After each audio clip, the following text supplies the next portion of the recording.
오늘이 1년 52지 중 마지막 2019년 마지막 주일이 되었습니다. 한 해를 보내고 또 새해를 맞이하는 각자의 느낌과 생각이 다르리라고 생각을 합니다. 어떤 사람은 감사하는 사람, 또 어떤 사람은 내가 왜 그렇게 살아야만 했던가, 또 후회하는 사람, 새롭게 다짐하며 소망하는 사람, 낙심하고 좌절하여 한숨 가운데 어찌 살까 염려하는 사람, 한없이 슬픈 사람, 한없이 슬픈 사람.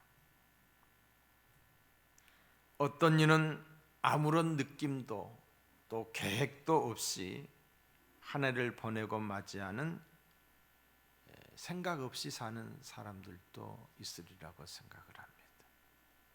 우리 중에 이 한 가지는 다 있으리라고 생각을 해요. 나이에 따라서 한 해를 보내고 새해를 맞는 느낌 또한 다를 것입니다. 인생의 봄을 맞이하는 소년 소녀들,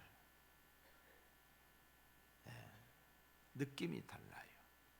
그리고 인생의 여름을 맞는 청장년들, 생업의 현장에서 열심히 살고 힘써 노력하시는 분들, 뿐만 아니라 인생의 사춘기를 맞는 5, 60대의 사람들, 그리고 인생의 겨울을 맞이하고 살아가는 우리 어르신들의 삶 어때요?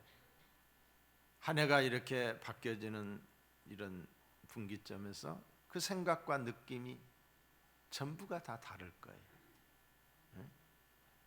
뿐만 아니라 시간의 속도감도 다르게 느껴질 줄로 합니다. 오늘 본문의 말씀은 사도 바울이 순교하기 5, 6년 전에 로마 감옥에 갇혀 있으면서 쓴 편지, 옥중서신, 그게 바로 빌립보서입니다. 지난 30년, 예수님을 만나고 30년 동안 바울은 주님의 사랑에 매여서, 주님의 사랑의 포로가 되어서 복음의 열정을 가지고 소아시아를 누비며 수많은 사람들을 주께로 돌아오게 했어요. 그가 머무는 곳에는 교회가 생겨졌어요. 교회가. 그게 바로 고린도 교회고 에베소 교회고 오늘 본문의 빌립보 교회고 갈라디아 교회, 어느 곳을 가든지 바울이 머물렀던 곳에는 교회가 생겨졌어요. 이 모두가 바울이 개척하고 성장시킨 교회들이에요. 그런데 바울은 여기에 만족하지 않고 복음의 세계화를 위해서 로마에 가기를 원했어요. 로마에 가서 복음을 전하기를 원해서 기도했어요. 그 결과 바울은 로마의 시대, 요즘으로 말하면 감옥이에요. 감옥에 갇혀 있으면서 감옥에 보초 서는 사람들에게 복음을 전하고 그 고급 장교들에게 복음이 들어가면서 로마의 황제에게까지 복음이, 왕궁에까지 복음이 전하게 돼요. 바울이 전한 복음은 나중에 로마를 복음화를 시키게 돼요.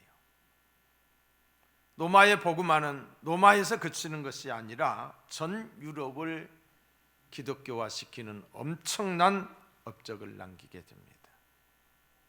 그래서 역사학자 토인비는 바울을 싣고 가는 배는, 유럽을 향하여 가는 바울의 배는 전 유럽을 싣고 가는 배였다 라고 할 수 있을 만큼 바울을 통해서 역사와 문화가 달라진 거예요.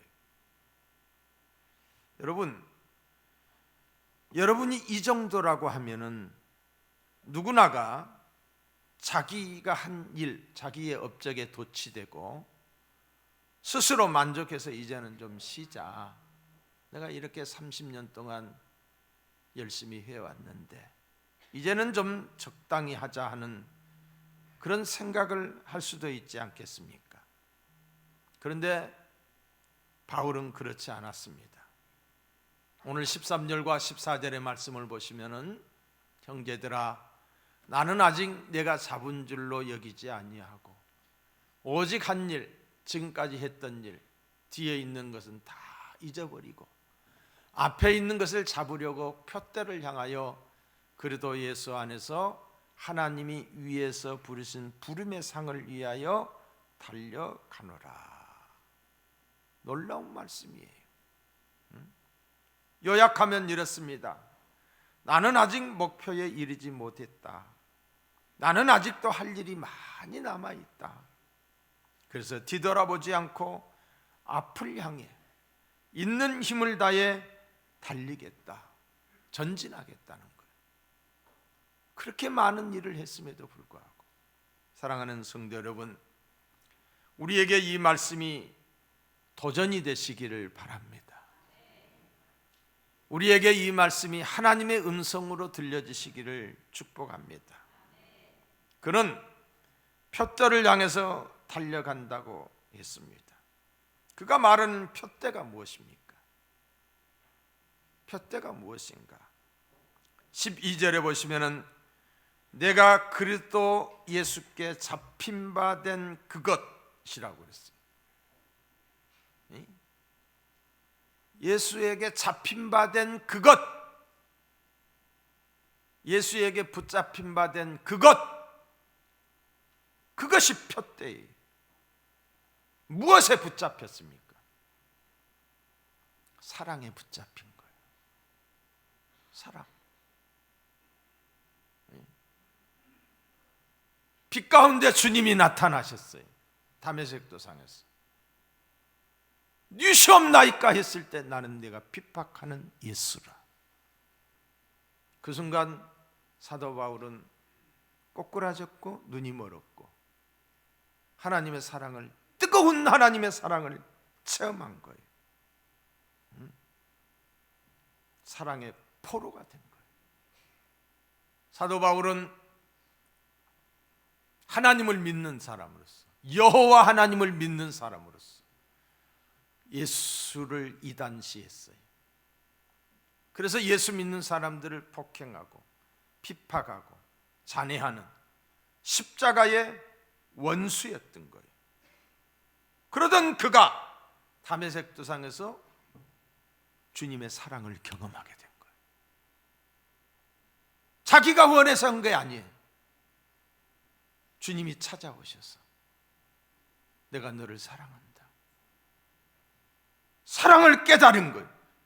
그리고 난 다음에 그 사랑에 붙잡힌 거예요. 그 사랑의 포로가 되어버린 거예요. 잡히는 순간 사도 바울에게 있었던 모든 가치, 삶의 목적 바뀌었어요. 땅의 것을 최고로 생각했던 그가 하늘의 것에 가치를 알게 됐어요. 잠깐의 재미보다는 영원한 영광을 바라보게 됐어요. 완전히 바뀌었어요.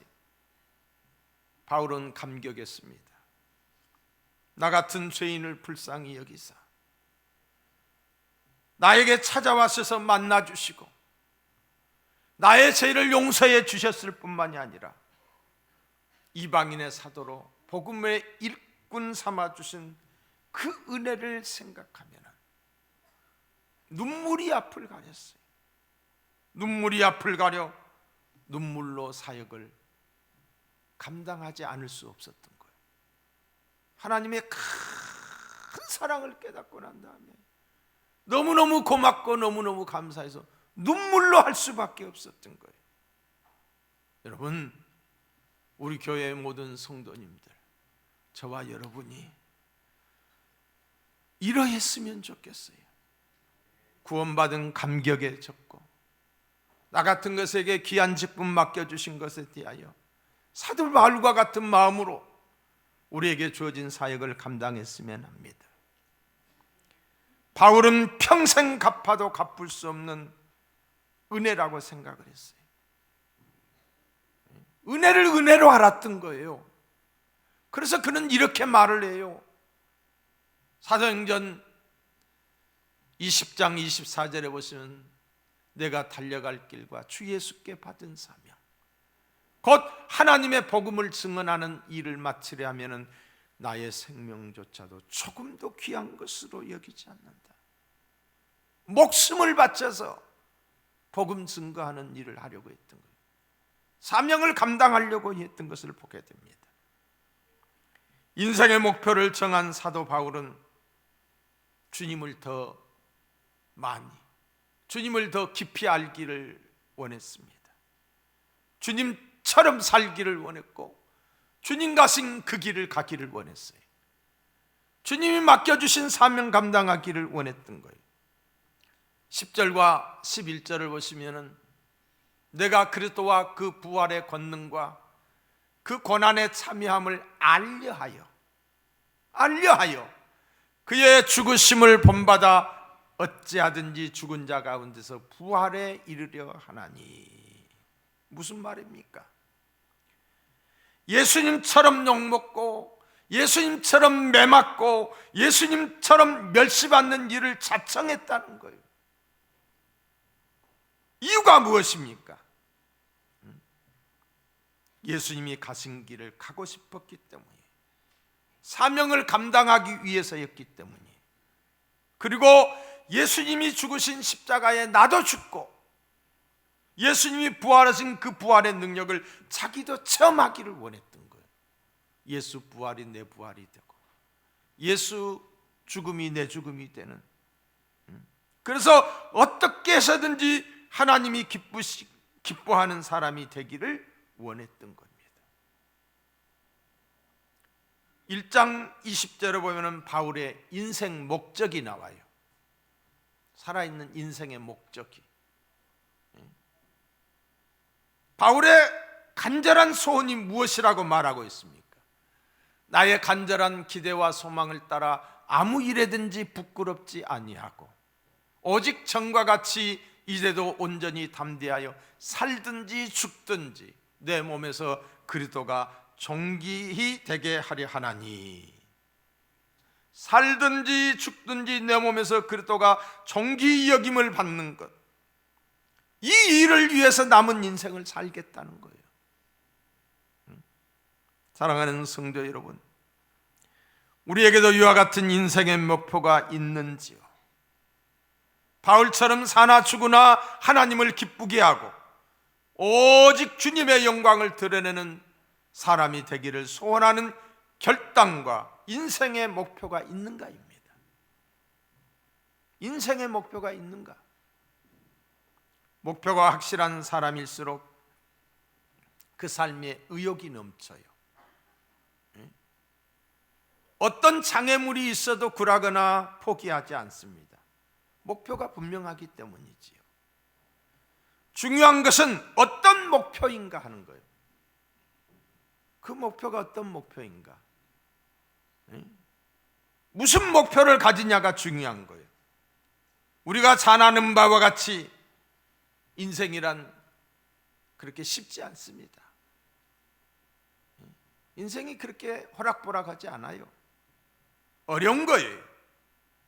목표가 뚜렷하지 아니하면은, 잘못된 인생 목표를 설정하면은 더 어려워집니다. 그래서 아름다워야 할 우리의 인생이 복잡해지고 산만해집니다. 목표가 뚜렷하지 않기 때문에 세상 풍속을 쫓고 유행을 따라 삽니다. 꼬이고 꼬입니다. 값싸게 얻은 인스턴트 해답이 불변의 진리인 양 맹신합니다. 그리고 가치 없는 일에 아주 분주합니다. 열심히 하기는 하는데 가치가 없어요. 허망해요. 허무해요.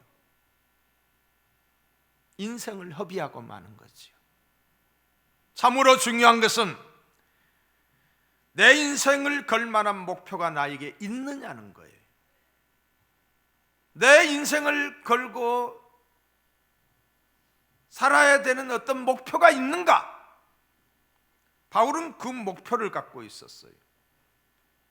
이 목표라고 하는 말의 그 라틴어의 원어에 보면은 피니스라고 하는 단어를 쓰는데 이 말은 종말이라는 말과 같은 의미를 가지고 있습니다. 종말. 인생의 진짜 목표는 끝에 가서 후회하지 아니하는 목표라야 진짜 목표라고 할 수 있는 거예요.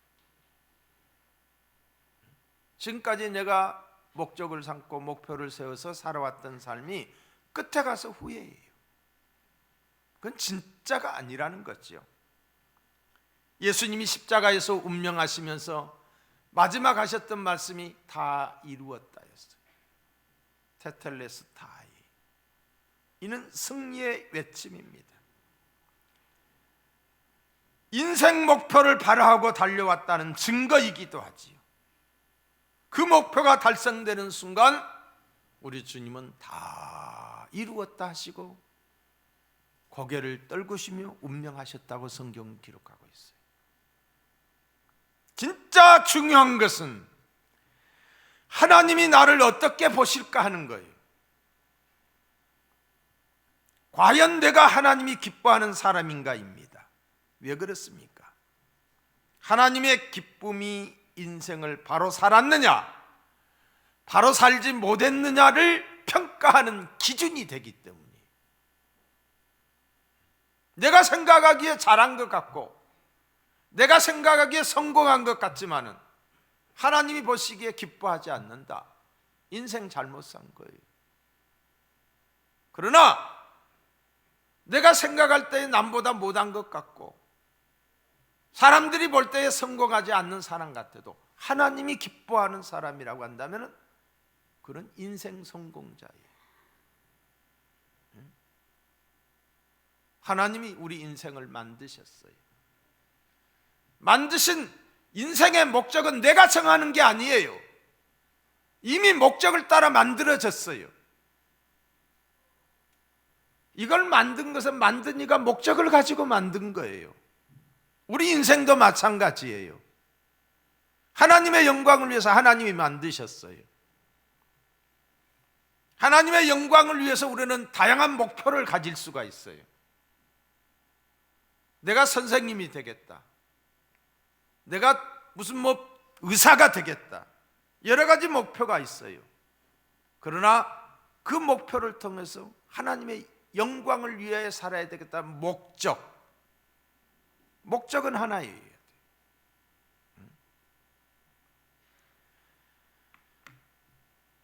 내가 어떤 목표를 정했다면 그것이 하나님이 기뻐하는 것이고 나 또한 인생 종점에서 크게 기뻐할 수 있는 목표라야 합니다. 하나님도 기뻐하고 마지막 인생 종점에서 내가 참 부족하지만 잘 살아왔다. 최선을 다했다. 믿음을 지켰다. 선한 싸움을 싸웠다. 마지막에 가서 이렇게 할 수 있어야 된다는 거예요. 중간에 웃다가 없어지는 목표를 가지고 인생을 살아서는 아니 될 줄 압니다. 중간에 좋아요. 잘 되는 것 같아요. 하하, 오. 근데 남는 게 없어요. 우리는 여러 가지 계획을 세우고 삽니다. 성공에 대하여, 건강에 대하여. 중요한 목표이고 중요한 계획입니다. 다 중요합니다. 이 모든 것이 다 중요하지만 이러한 것들이 우선이 되어서는 안 된다는, 목표 자체가 우선이 되어서는 안 된다는 거예요. 가장 최우선은 하나님을 기쁘게 하는 것이어야 된다는 거예요. 하나님을 기쁘게 하는 목적과 목표가 충돌이 돼서도 안 돼요.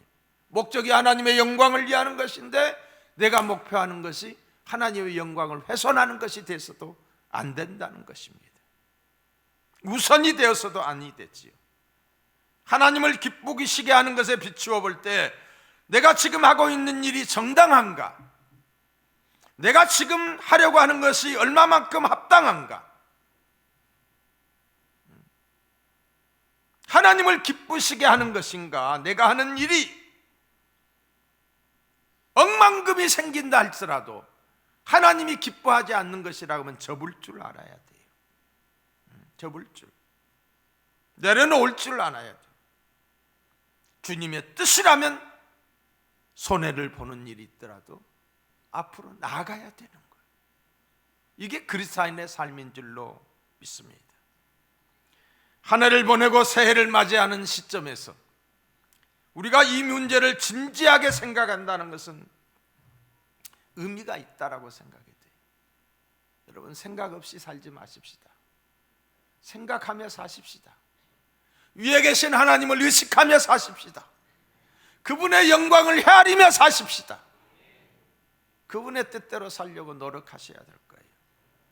바울은 자기가 세운 목적과 목표, 표대를 향해서 달려간다라고 말을 하고 있습니다. 이 말 속에는 힘이 담겨져 있어요. 강한 의지의 표현이에요. 전심을 다하겠다라는. 여러분, 지금 바울의 형편이 어떤 형편입니까? 죽고 냄새나는 감옥에 갇혀 있어요. 기약 없이 감옥에 갇혀 있어요. 절망적 환경입니다.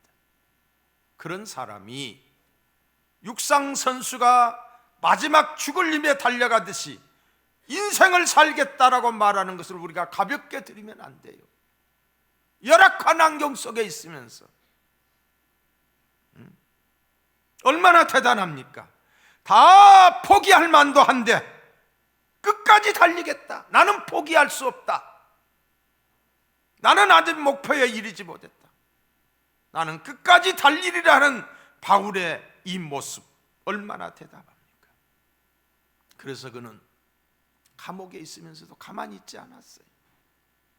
그 열악한 환경 속에 있으면서도 옛날에 무슨 볼펜이 있었겠어요? 옛날에 무슨 종이가 있겠어요? 그런데 감옥에 있으면서 편지를 쓴 거예요. 감옥 밖에 있는 사람들을 편지로써 그들을 격려하고 위로하고 가르치고 교훈했던 거예요. 뿐만 아니라 그는 무릎 꿇어 시간만 나면 하나님께 기도했어요. 그리고 자기를 지키고 있는 간수들, 죄수들에게 복음을 전했어요. 쉬지 않았다는 거예요. 열악한 감옥 속에서 쉬지 않고 달려가는 인생을 살았던 거예요. 사랑하는 성도 여러분, 우리의 신앙생활이 어떠해야 할까요? 우리도 달려가야 돼요. 우리도 쫓아가야 돼요. 적극적이어야 돼요. 능동적이어야 돼요. 마지못해 끌려가는 신앙생활을 하시면 아니 됩니다. 마지못해서 되는 대로가 아니에요. 되게 해야 돼요. 되면 하고 안 되면 안 되고 이게 아니라 되게 해야 돼요. 수동적이 되면 시켜서만이 아니에요. 첫사랑을 잃어버리고 자원하는 심령을 잃어버린 사람들이 우리 가운데 너무 많아요. 주님이 원하시면 하겠다라고 해야 되는데 주님이 원하시는데 내가 거절하는 거예요. 사랑하는 성도 여러분, 신앙생활의 목적은 하나님을 기쁘시게 하는 것입니다. 이름은 너무나도 귀하고 아름다운 것이기에 적당히 할 일이 아닙니다. 최선을 다해야 돼요. 최선을. 누구처럼? 바울처럼 말입니다.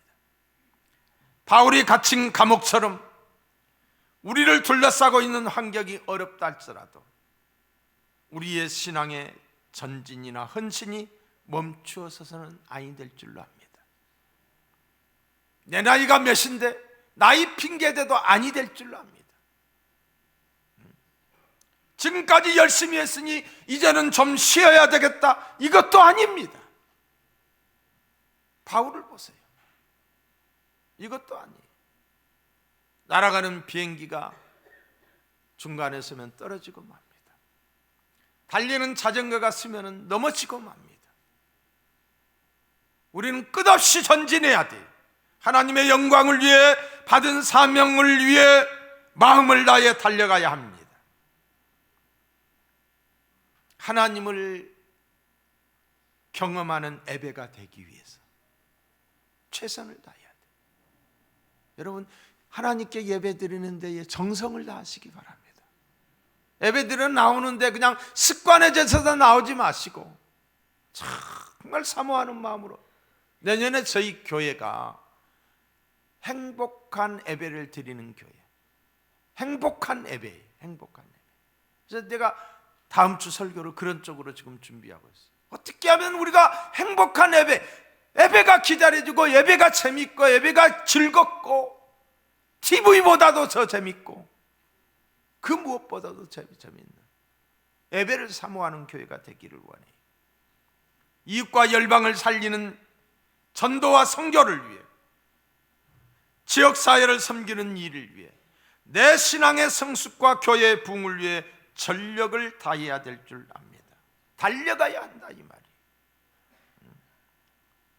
100m 달리기 선수가 꼬린 지점을 향하여 달려가듯이 최선을 다해 신앙생활하는 것이 바로 바울이 말하는 표대를 향하여 쫓아가는 삶의 모습입니다. 사랑하는 성도 여러분, 지난 한 달 동안 어떻게 신앙생활을 했습니까? 어떻게 신앙생활을 하셨는가요? 2020년 어떻게 하실 겁니까? 되는 대로 할 겁니까? 마지못해 할 겁니까? 그 속에 어떤 기쁨이 있겠어요? 어떤 감사가 있겠어요? 신앙생활이 피곤할 따름이지. 깨달음의 은혜가 있기를 바랍니다. 지금 우리는 새로운 결단을 해야 되는 중요한 시점입니다. 바울은 표대를 향해 달려가는데 방해를 받지 않기 위하여 두 가지를 포기했어요. 첫째가 12절로 13절을 보십시다. 내가 이미 얻었다 함도 아니 온전히 이루었다 함도 아니라 나는 아직 내가 잡은 줄로 여기지 아니한다라고 했습니다.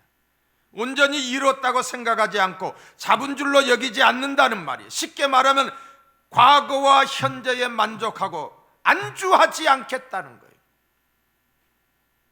오직 그는 미래에 있었습니다. 앞에 있는 표대에 있습니다. 현재에 안주하지 않겠다는 거예요. 놀라운 말이에요. 바울같이 열심히 살아온 사람이 어디 있어요? 지금까지 바울이 한 일이 얼마나 많습니까? 얼마나 많은 교회를 개척을 했고, 얼마나 많은 사람들을 구원했고, 얼마나 많은 핍박을 받았고, 얼마나 많은 기사와 이적을 행했습니까? 바울은 이미 높은 경지에 올라 있는 거예요. 바울은 하나님을 기쁘게 하고 예수님을 닮기 위해서 평생을 살아온 사람이에요. 그래서 그는 사람들을 만날 때마다 나를 본받으라고 그랬어요. 나를 본받으라. 아무나 할 수 있는 이야기가 아니잖아요. 그만큼 그는 대단한 사람. 그럼에도 불구하고 그는 나는 이루었다고 생각하지 않는다. 나는 현재에 만족하기를 원치 않는다라고 말하고 있어요. 바울은 현재에 안주하지 않았습니다. 사랑하는 성도 여러분, 우리에게도 이와 같은 자세가 있어야 됩니다. 현재에 안주하지 마십시다. 현재에 안주하면 영적 비만증에 걸려요. 영적으로 비대해지는 거예요. 비대해지면 어떻게 돼요? 움직이기 싫어지는 거예요. 그리고 각종 질병이 나타나는 거예요. 2019년은 2019년으로 접어두시고 2020년은 앞만 보고 최선을 다해 전진하는 우리 모두가 되기를 축복합니다. 바울이 또 하나 작정한 것이 있어요. 13절을 보세요. 형제들아, 나는 아직 내가 잡은 줄로 여기지 아니하고 오직 한 일, 뒤에 있는 것은 잊어버리고 뒤에 있는 것, 지나간 것, 과거를 돌아보지 않겠다는 거예요. 바울의 과거가 어떠했습니까? 그는 십자가의 원수였어요. 핍박자였고 폭행자였어요. 하나님의 이름으로 예수 믿는 사람들을 폭행하는 자였어요. 용서받을 수 없는 과거가 있습니다. 전과가 있습니다. 그것들을 돌아보지 않기로 마음먹었어요. 왜? 예수님이 이미 용서해 주셨기 때문에, 용서해 주셨기 때문에 오직 앞만 보고 달리기를 원했다는 거예요. 여러분, 우리도 그리해야 됩니다. 과거에 자유해야 합니다. 과거에 은혜를 많이 받았다고요? 과거에 봉사를 많이 했다고요? 헌신을 많이 했다고요? 그것 가지고 언제까지 우려먹을 거예요? 아니잖아요. 현재가 중요한 거예요. 현재는 아무것도 안 해요. 과거에 말뚝박고 현재는 불성실하고 미래가 없어요. 이건 아니다. 이건 아니다. 과거를 거울 삼아 오늘 내가 열심히 살면서 미래지향적인 삶을 살아야 돼. 과거지향적인 삶을 맨날 옛날 이야기만 하는 거예요. 옛날에 내가 잘했는데, 옛날에 뭐 했는데, 근데 지금은 뭐 하냐 이 말이에요. 지금은 아무것도 안 해요. 옛날에는 주의 일이 기뻤고 즐거웠는데 지금은 부담이 돼요. 뭐 한 거예요? 영적 비대증에 걸려 있는 거예요. 자신을 볼 줄 알아야죠. 그러다가 죽게 되는 거예요. 깨어날 수 있기를 축복합니다. 과거의 사람이 되지 마시고 미래의 사람이 될 수 있기를 축복합니다. 실패의 상처가 있습니까? 배신의 아픔이 있습니까? 생각하면 얼마나 분하고 원통하고 고통스럽습니까? 여러분, 이런 과거는 파괴적인 힘을 갖고 있기 때문에 현재를 무력화시키고 앞으로 달려가는 일에 브레이크 역할을 합니다. 방해가 됩니다. 그러므로 돌아보지 마십시오. 돌아보지 마십시오. 용서하십시오. 용서를 없이 하십시오. 예수 안에서 말입니다. 남이 나에게 잘못한 것을 용서로 없애야 돼. 내가 하나님께 잘못한 것을 회개로 없애야 돼. 거기에 매여 있으면 안 돼요. 닐 앤더슨이라고 하는 사람의 이야기를 소개합니다. 이들은 아주 믿음 좋은 젊은 부부로 선교사가 되기로 서원했어요. 선교 훈련을 받던 중 어느 날 아내가 성폭행을 당해요. 기가 막힌 일이 생긴 거예요. 너무나 견디기 힘들어서 집까지 이사를 해야만 했습니다. 이사를 갔는데도 끔찍한 기억과 상처로부터 벗어날 수가 없는 거예요. 너무너무 고통스러운 나날이 진행되는데 하루는 아내가 남편에게 이렇게 말합니다. 하나님은 사랑하는 자들에게 모든 것이 합력하여 선을 이루신다라고 말씀하셨는데 왜 나에게 이런 일이 생겨야만 하는가? 다른 것도 아니고 내가 선교사를 나가기 위해서 선교사 훈련을 받고 있는데 헌신하려고 했는데 왜 나에게 이런 일이 일어나야 돼? 이해가 할 수 없다. 하나님을 불신하고 있는 거예요. 그러자 남편이 말을 합니다. 그것은 결코 하나님이 당신에게 허락하신 것이 아니라고. 당신은 피해를 본 것이라고. 사람이 살다 보면은 악한 세상이기 때문에 내가 원치 않는 피해를 볼 일들이 한두 번 있는 것이 아니라고. 그럴 때도 있지 않느냐라고. 그러나 하나님은 이 아픔을 통해서 당신을 성숙한 사람으로 만들어 선을 이루게 하신다라는 것을 믿어야 된다라고. 이 어려움이 있지만은 하나님이 이것을 통해서 당신을 성숙하게 할 것이다. 남편이 그렇게 말을 한 거예요. 그런데 남편의 말이 귀에 들려오지를 않아요. 계속 갈등만 생기는 거예요. 남편이 다시 말을 합니다. 당신이 성폭행을 당했지만은 여전히 당신은 하나님의 사랑하는 딸이지 않느냐.